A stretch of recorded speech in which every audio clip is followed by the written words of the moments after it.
My name is Michael Roy Turney, and this news soap opera from Sarah Turney and Peacock and Family Secrets. Anyway, I don't know what episode we're on. She's talking about the manifest, and again, all that you're looking at that was Michael Turney's plot to bring desperate attention to his daughter who was missing. Suicidal. I had just about enough. Sarah was old enough. She didn't want to stay anyway. Supposedly she's going to go to Oregon, whatever was going on. But it was set up for my suicidal thing. But it had to look like more because the fact that I wanted a lot of attention on Alyssa, hoping that my death, especially a suicide, burning the body type thing on the parking lot of the IBW, would bring attention to all the things surrounding Alyssa. Because of the disgust of 1 minute Alyssa's endangered, run away if they want to put me in prison. The next day she's not because we don't want to listen to you, and the politics involved in all of this task force that all got together and decided that they're going to punish me no matter what it took. So the manifest itself, again, there was these two guys, two separate incidents. They both, neither one of them said they killed Alyssa. They did say that they heard she was dead. They did have false IDs, which I took them after an altercation. They were not dead when I left. That's phony and fake. But they give me the impression of being Aryan brothers, because Aryan brothers are like, hitmen for hire, operate in prisons and outside. And they do work for entities who want to have people harassed, beat up, and Lord only knows what. So, and in my association back with as the deputy sheriff, which primarily most of the Dirty Dozen bike thing where we worked around, most of those guys were Aryan brothers, and in human trafficking, sex slave trade, which something I'll never forget. Just even learning my state's known for the corridor for that. But anyway, on the manifest itself, I could spend weeks on that one, but it's basically just a fake story that I put together to bring as much attention as I could to my missing daughter, because I had failed to get the help that I needed from my government, from anyone else, because I got a daughter missing and still have a daughter missing, and my government has spent more time persecuting me without evidence, and when it wasn't there, they went ahead and created it, just like I said, immediately after I left the dungeon, exhausted completely, and I told them this is all created by the Phoenix PD. But the manifest itself, that's another story. Sarah's riding the rainbow of I'm looking for fame and revenge against Dad. But when she tells the story about how much she did for me in order to make things better in the condition at CCA, that's just simply out of her category. Sarah only became involved as my secretary because CCA was refusing to let me have a typewriter, let me go to a law library, which was all books back then.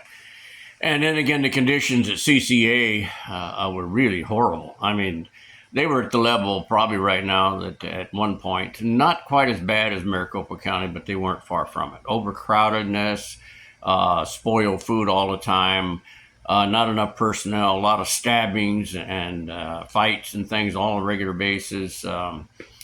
The conditions overall, a lack of medical care, immediate things. And we're supposed to, as human beings, we need outside activities, fresh air from time to time. And that's all written in the contract that America made with CCA, who were not complying with anything close to that.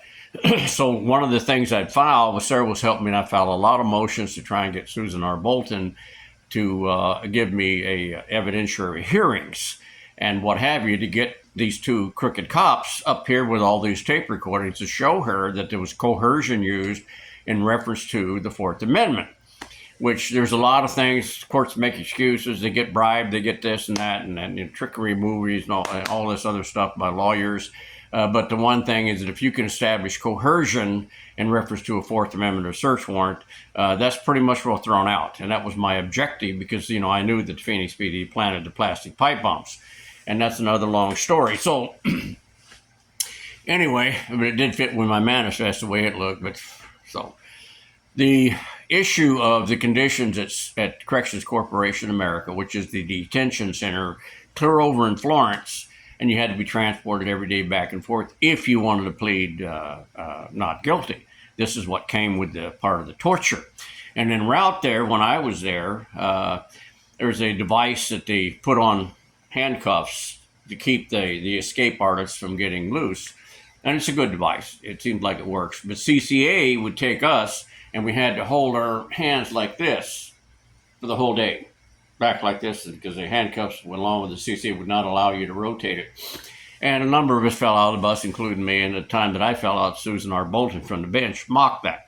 That kind of, really disgraceful for a judge to do such a thing. But that's Susan Bolton's a politician, and she's under the control of the Democratic Party and Bill Clinton's values and what have you, and protect his interests and his buddies and organized crime's interests. That's my opinion of her. That's all I've seen. And, since 2001, and she was put on the bench out of 25 district judges in the state of Arizona, I always got her. That seemed odd. But according to all the stuff, a letter I got from Congressman Stump, Clinton's association with Arthur Collier and organized labor and crime and all that stuff associated with the stuff that I initiated, there's no way in the world for the integrity of the bench that Susan Bolton, if she had any honor, should have removed herself. And then again, as my defense lawyer told me before I got rid of him, because he was just really wasn't all there, anytime a cop said anything, world's flat, Susan Bolton bought it. So, the chances of getting a fair playing field from Susan Bolton was somewhere between next to none, and I didn't get it. So I filed this motion, and of course, Susan Bolton puts out this proverbial, you failed to state a claim, which is the way your judges literally are telling you the laws that you think give you the right to sue, I'm saying they're not applicable. They don't exist. That's what a failure to state a claim really means. It doesn't mean you don't have a claim. It doesn't mean something bad wasn't done to you or you violate a right of your civil or your constitutional. It just means that judge says that law is not applicable, therefore you're not going to get it.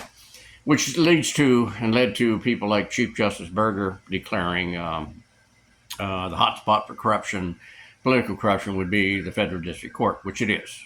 We literally have been kicked out on this three-power situation. You can't approach that. It's compromised by both the executive and the legislative branch, so we don't have any recourse to go to a federal court on a constitutional issue especially. So anyway, she's going to failure to state a claim. So the First Amendment does give us the right to petition our government for redress, but I don't see that as being restricted to the judicial branch. So I filed this motion saying I'm withdrawing my complaint because she was also threatening to put me on this 3 strikes you're out frivolous lawsuit, which means that the federal district court can nullify the First Amendment with your right to petition a federal district court. So I go to the executive branch, literally using the Mexicans to file a petition with the Mexican consulate, and this is all sealed because when you do that, it's diplomatic immunity, CCA. They're not allowed to open what a Mexican citizen writes to their Mexican consulate. That's another law that people don't know about. So anyway, it winds up in the Obama Biden administration where it's turned into what I did tell Susan Bolton were violations of my constitutional rights. And she said I failed to state a claim. I don't know what that meant, whether I'm an ancient alien or whatever in the hell for whatever reason, but that's totally political.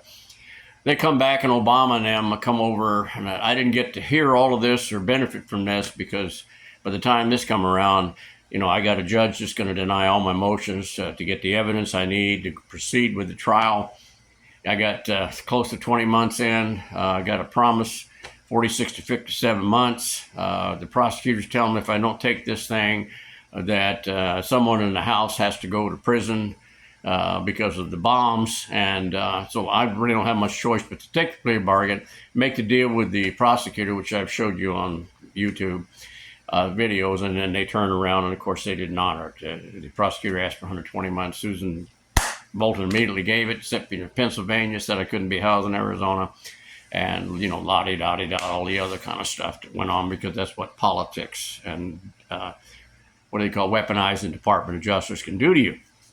So anyway, I hear later 400 prisoners to move from Arizona to Florida or to Nevada, and then they have to give fresh food that's not spoiled, more medical care for all the people, more guards are hired so the stabbings and the killings and what have you going on is going to stop, and then you also get outside air activities. and then of course the medical care increased. So, but when I CCA first found out that I put this petition together, it didn't take them long to figure out a litigious attorney who's already got the bullseye from the Department of Justice anyway. So they threw me in a hole for 4.5 months for that one. Then, of course, I was denied all my records. Susan Bolton and them, as I tried to tell her, you're getting ready to send me on airplane flights without compression stockings. And I have a history of massive bilateral pulmonary embolism. Even this humanity motion was denied by Susan Bolton. She made a total mockery out of justice or a level playing field. So that was the end case of that. That's what happened to that. And Sarah's hatred towards me goes back to her mother dying, and it didn't make any difference. Instead of when she was younger, joining in with me to try and, of course, she was way too young for that when I did that between 93 and 95, trying to find out and at least hold the tobacco industry accountable for selling a product before we got all the information we did in 95 that actually contributed to the death of 20 million people. Another lesson I learned about government corruption, wrongful termination, Project 100,000 to come to a real, because I'm kind of a stupid, stubborn Irish background person, that my government wouldn't do that, but they do. I've been in the wrong place, at the wrong time, but that's the system, what happens, whether it's God's adventure or whatever they call that, my crucible or whatever, that's what I've been through. So in this case, I wanted to at least touch base on this. But when I withdrew my motion, filed that, a lot of things changed at CCA, according to the grapevine gossip that somehow reaches all over the country through your prison systems. I remember people come up to me and say, "You're the dude that took on CCA and kicked their ass." And I'm thinking, buddy, I'm standing next to you. I don't see that as a victory in the least bit, because I sure as hell didn't benefit from it. They had a lot of spoiled food, a lot of crime. I was in my 60s and I had 9 fights to protect myself, and that seemed a little bit extreme to me. But then Susan Bolton didn't care about any of that kind of stuff. She mocked me when I fell out of the bus. She was very unprofessional for supposedly a federal district judge. More concerned with fulfilling what obviously was a political promise or made, or repay back for being appointed for life federal district judge. But Sarah and her hatred, if she could just take the energy and the money that was spent to persecute me to go look for Alyssa. Alyssa is a precious kind of person. You don't find them like Alyssa very often. Someone who trusts everybody. The world's a wonderful place to live. She's a pleasant to be around with. She was always, to me, a great experience to try and explain to her things that she didn't understand, which was a lot as she's growing up.